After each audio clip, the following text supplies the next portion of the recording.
Dr. Bill Adams here, and this is No Spin Live, and we have a show for you today. We're going to talk about the Allergan recall and an update from our experts, and then Katie Price and more media shaming.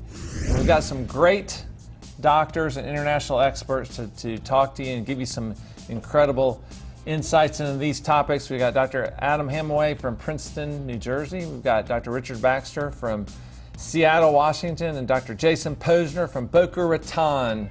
Richard, I was just telling you before that I'm flying through your neck of the woods, but I'm not going to, unfortunately, can't come get a dance lesson from you or a tango lesson. So yeah, next time. Next time. All right, well, listen, Jason, lead us off here. You know, we've talked about this before. Around 3 weeks or so after the Allergan recall or withdrawal of globally withdrawing Biocell implants from any further usage. What are you seeing? What are you hearing? Basically, right after the recall, we got 16 million phone calls. Our phones were nonstop because no one kept their implant card to see what implant they had in. So everybody called to figure out what implant. Luckily, I put 0 of those implants in any of my patients, so I didn't have to worry about having to remove them or questioning any of my patients. So they were all very happy that they didn't have any of those implants. But we have gotten a few consults with people having those implants, asking what to do. As a matter of fact, as we shared earlier, I took out a pair of implants yesterday, but patient had capsular contracture, and there was a reason I took them out. It wasn't just, hey, I don't like my implants, take them out. She had a real problem. So I think the fervor has died down a bit. I think people have come in, people have done their homework now when they come in for breast augmentation surgery. They do ask me about it. My preference has always been smooth-walled implants, and the rate is either really low or 0 with those implants. So I think the ALCL and textured implant issue really has not affected my practice that much. How about you guys? Yeah, well, I think that one of the big things has been patients are a little confused because they equate the recall. The word recall is probably a bad term because it confuses patients. And this wasn't a recall like the auto industry recall where you have to bring your car back to have implants back. The gas tank replaced. This actually was a withdrawal of unused product or further sales of Biocell. But actually the FDA was very clear in their statement that they do not recommend asymptomatic women to have their implants removed. But I think patients are still a bit confused about that. Adam, what are you seeing in your practice, and what are your thoughts? I had a very similar thing. I mean, everyone's basically calling because they're not sure. They're asking, what type of implants they have. Do they need to take them out or not? And same thing, mostly that what I've placed over the last few years have been smooth implants. So it's just reassuring them, telling them what they have, and then informing them that, they're really not at risk for the current issues. That, just come in if they're concerned. And I've had a few people come in and we've had discussions, but mostly it's just phone calls and reassurance.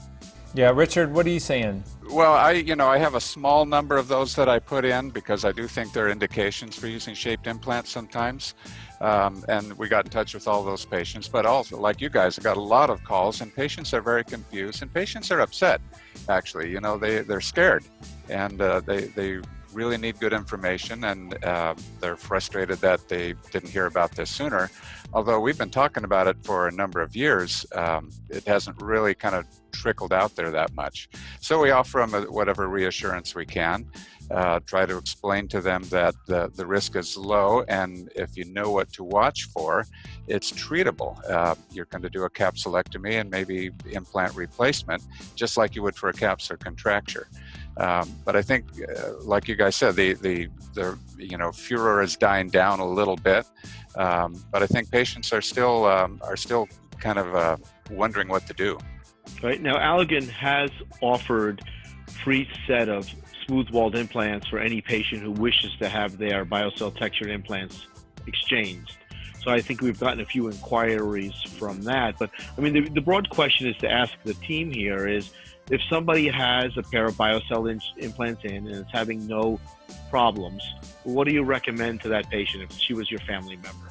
How would you guys go about it? Awareness is key, and this is a very rare disease, ALCL. In fact, you guys know, we published that paper of 42,000 Biocell implants with 0 cases. There should have been basically based on the numbers and risk, should have been 16 or 17 cases of ALCL, and that was with 9 or 10 year mean follow-up, and there were 0 cases because, again, the misnomer is this is caused by an implant. It's not caused by Biocell.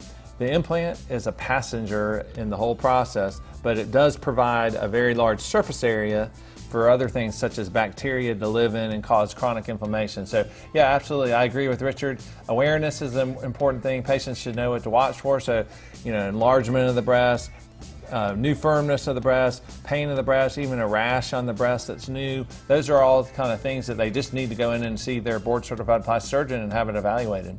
And we tell our patients to come for a yearly check if you have implants. If you live close, come in for a yearly check, make sure everything is okay. Yep. This doesn't change what they should be doing, whether they have implants, whether they don't have implants, and what kind of implants. They should be doing their monthly self-breast exam. They should be seeing someone for a clinical exam every year. And just if they have a textured implant, they just have to be a little bit more aware of that. But it doesn't otherwise change any kind of management. All right, well, that's good stuff. Let's move on to this next topic. So, Richard, I'm going to start reverse order, go back with you.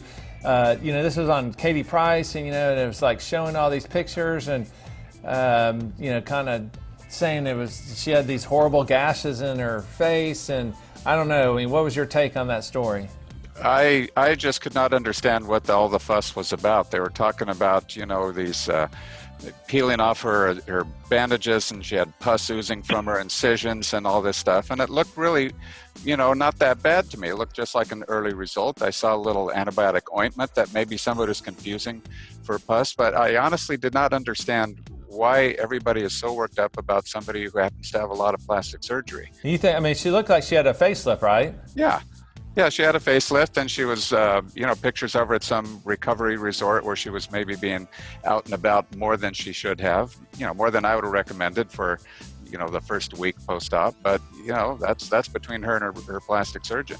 Adam, what do you think about the story? I mean, sometimes the media kind of blows things out of proportion, and maybe it's just ignorance of not really knowing what you typically expect, but were you alarmed by seeing those pictures? Not at all. This is just a lot of sensationalism, and rather than the media educating people about the normal process, they're basically scaring people away and making a story out of nothing. She looks like she has a normal recovery, probably is going to look great in a couple weeks once some of that swelling calms down, and no one will know anything ever happened because those horrible scars are just going to fade away and be barely visible once it all heals. JP, you got the last word on this one. Yeah, I'm going to pick a fight with all you guys. All right. I think the thing is that we're immune to this stuff. Mm-hmm. I think that we're used to seeing patients in different degrees of swelling, bruising, bleeding, scars. It's just our normal life. So when we look at this, we go, okay, you're a day out, you got a little blood on your incision. But how many times you guys get called in the middle of the night, I'm bleeding to death because their incision was seeping, or a lipo patient I'm bleeding to death because there's fluid all over the place, or a facelift. After a laser, they look like they're a burn victim for a couple of days. I mean, this is the norm for us. And I think the issue is, in our offices, we try to educate the patients as to what they might look like, one, to avoid calls, and two, to avoid anxiety for the patients. So I think that we look at this and say, agree with all you guys. The media should have looked at this and said, okay, she got a little blood. Maybe she should take a little bit of peroxide and clean off the little bit of scab that she has. But it's a normal result to us, but the patients need to be aware that you do have a little bit of bruising and bleeding and swelling and all sorts of stuff after normal plastic surgery. And this is a normal post-op healing. Now, if she was 100 fever to 102 and a big pus wall in her face, I'd be like, oh, she got a problem. That's not the case. And one of the reasons we have our patients come back frequently to our office after surgery is to look for issues in healing. And we would look at her and say, you look great, stay out of the sun. Too early for you to hit the sun. Yeah, I think this gets also at this sort of shaming thing, though, where people are, you see headlines like so-and-so is accused of having plastic surgery, like it's some sort of betrayal. And, this, like we said, this is normal. But, don't know what her motivations were. Presumably they're reasonably in line. Sounds like she's sort of a serial plastic surgery patient, which, at some point that becomes a problem. But, whether it is for her or not is really none of our business. I mean, her bikini shots looked like she had some surgery, but I mean, she didn't look overdone to me, or she didn't look like she had any problems. I mean, I see enough problems in my practice from people coming in with botched stuff. I think she looked pretty good. Yeah. She looks fine. She's healing well. Her past surgeries look like they've done well as well. It's, you know, it's again scaring people about what's normal. I mean, it's setting the wrong expectations. People don't wake up the next day after surgery and look like, you know, like a magic wand has been waved and they're great. There's a period of recovery, and she's going through that normal period. Well, So, there's some unethical people among us who might say to patients, oh, there's no recovery. You're going to look great. You can run a marathon the next day. And I think some people may have some false expectations based on some of these unethical doctors. But I think, like, we need to educate the patients as to what they can go through and learn from ourselves. Like, I went to Bill's office, and you know, I got a really good explanation of quick recovery breast augs, and I thought that was a fascinating day on how to improve their post-op recovery from the way I was doing it previously. So thanks, Bill. Yeah, no problem. I was just going to say, I think Katie Price probably is pretty well versed on recovery from plastic surgery, given she's, I think, frequented her plastic surgeon quite a few times. So, but hey, I totally agree with you. So, well, listen, that was Full Throttle, guys. Appreciate all the insights, and if you want to see more of this, you can see it on theplasticsurgerychannel.com.